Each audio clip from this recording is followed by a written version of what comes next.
Mole fraction, ठीक है, या फिर इसको हम मोल परसेंट भी बोलते हैं, ठीक है, जिसको हम चाई से लिखते हैं। देखिए चाई का सिंबल है, ये होता क्या है, the ratio of the number of moles of a component to the total number of moles of the component.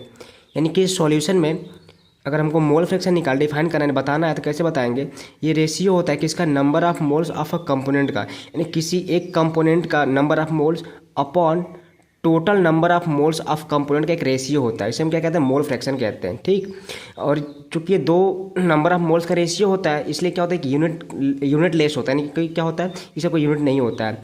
चलिए इसको निकालते हैं। देखिए कि मेरे पास एक सॉल्यूट है जिसका अमाउंट या फिर मास स्मॉल w है, और इसका नंबर ऑफ मोल्स क्या हो जाएगा, small n equal to given mass one molar mass, यानी ये हो जाएगा। इसको मैंने कंपोनेंट 1 बोला हुआ है। दूसरा मेरे पास कंपोनेंट जो कि सॉल्वेंट है, ये कंपोनेंट 2 बोला मैंने, जो इसका अमाउंट या फिर जो मास है कैपिटल W है।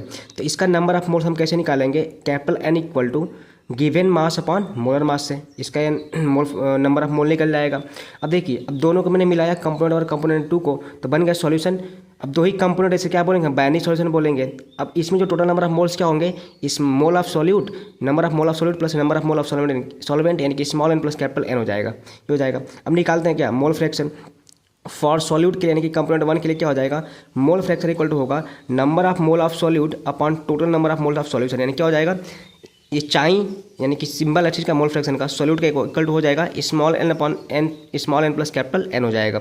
इस तरह हम किसके निकालेंगे, फॉर सॉल्वेंट के लिए निकालेंगे, यानी कंपोनेंट 2 के लिए, तो क्या हो जाएगा, mole fraction equal to number of moles of solvent upon total number of moles of solution हो जाएगा, ठीक है। इक्वल टू क्या हो जाएगा, यानी कि चाई सॉल्वेंट का क्या हो जाएगा, इस capital N upon small n plus capital N हो जाएगा, यानी कि सॉल्वेंट का मोल फ्रैक्शन हो जाएगा।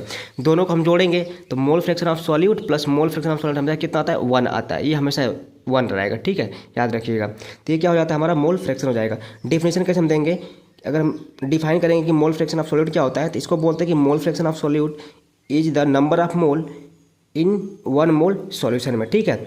या फिर क्या, सॉल्वेंट क्या हो जाएगा, mole fraction of solvent is the number of mole of solvent in 1 mole solution में।